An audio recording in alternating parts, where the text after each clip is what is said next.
ನಂತರದಲ್ಲಿ ಈಗಾಗಲೇ ತಮಗೆ ಹೇಳಿದ್ದೆ ನಾನು, ಶಿವಮೊಗ್ಗದಲ್ಲಿ ಈಗಾಗಲೇ ಕೆರೆಗಳನ್ನು ನಾವು ಸುಮಾರು 22 ಕೆರೆಗಳನ್ನು ನಾವು ತೆಗೆದುಕೊಳ್ತಾ ಇದ್ದೇವೆ ಅಂತೇಳಿ. ಈಗಾಗಲೇ ಶಿವಮೊಗ್ಗದಲ್ಲಿ ನಿಮಗೆ ಗೊತ್ತಿದೆ, ಈಗ ಹವಾಮಾನ ಏನು ಏರುಪೇರು ಆಗ್ತಾ ಇದೆ ಮತ್ತು ಇವತ್ತು ಏನು ಕಾಡುಗಳ ನಾಶದಿಂದ ಇವತ್ತು ನಾವು ಏನು ಶಿವಮೊಗ್ಗ ಅಂತ ಮಲೆನಾಡು ಭಾಗದಲ್ಲೂ ಕೂಡ ಸುಮಾರು 42 ಡಿಗ್ರಿಯಷ್ಟು ಟೆಂಪ್ರೇಚರ್ ಆಗುತ್ತೆ ಕೊನೆಯ ಹಂತದಲ್ಲಿ.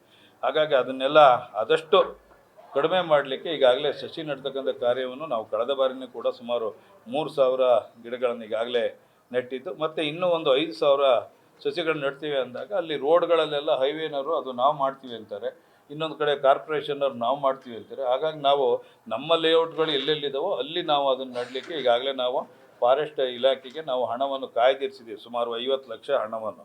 ಅದನ್ನು ಕೂಡ ಮುಂದಿನ ವರ್ಷದಿಂದ ಈಗಾಗಲೇ ಗಿಡಗಳನ್ನು ಅವರು ಆಗ ಬೆಳೆಸಿ ನಮಗೆ ಜೂನ್ ಜುಲೈ ಅಷ್ಟೊತ್ತಿಗೆ ಕೊಡ್ತಾರೆ. ಹಾಗಾಗಿ ಅದಾದ ನಂತರದಲ್ಲಿ ಕೆರೆಗಳು ಈಗಾಗಲೇ ನಮ್ಮದು 7 ಕೆರೆಗಳು, ಅಂದರೆ ಶಿವಮೊಗ್ಗದಲ್ಲಿ ಒಂದು 4 ಮತ್ತು ಭದ್ರಾವತಿಯಲ್ಲಿ 3 ಈಗಾಗಲೇ ಟೆಂಡರ್ ಆಗಿದ್ದಾವೆ. ಭದ್ರಾವತಿಯಲ್ಲಿ ಒಂದು ಸಂಗಮೇಶ್ವರ ಕೂಡಲ ಸಂಗಮ ಅಂತ ಹೇಳಿ ಅದನ್ನು ಕೂಡ ನಾವೀಗ ಒಂದು ಪ್ರವಾಸಿ ತಾಣವನ್ನಾಗಿ ಮಾಡಲಿಕ್ಕೆ ಈಗಾಗಲೇ ನಾವು ಪ್ರಾಧಿಕಾರದಿಂದಲೇ ಟೆಂಡರ್ ಕರೆದಿದ್ದೇವೆ.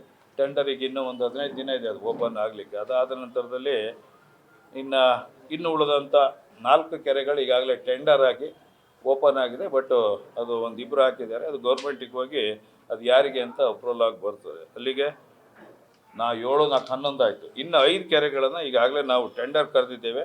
ತಾಂತ್ರಿಕ ಅನುಮೋದನೆಗೆ ಈಗಾಗಲೇ ಗೌರ್ಮೆಂಟಿಗೆ ಕಳಿಸ್ತಿದ್ದೀವಿ. ಅಂದರೆ ಪ್ರತಿ ಹಂತದಲ್ಲೂ ಕೂಡ ಪ್ರತಿ ವರ್ಷವೂ ಕೂಡ ನಮ್ಮ ಬಜೆಟಿನ ಆಧಾರದ ಮೇಲೆ ನಾವು ಆ್ಯಕ್ಷನ್ ಪ್ಲ್ಯಾನನ್ನು ರೆಡಿ ಮಾಡಿ ಅದನ್ನು ಗೌರ್ಮೆಂಟಿಂದ ಒಪ್ಪಿಗೆ ತೆಗೆದುಕೊಂಡು ನಾವು ಯಾವುದೇ ಕೆಲಸವನ್ನು ಮಾಡಬೇಕಾಗ್ತದೆ.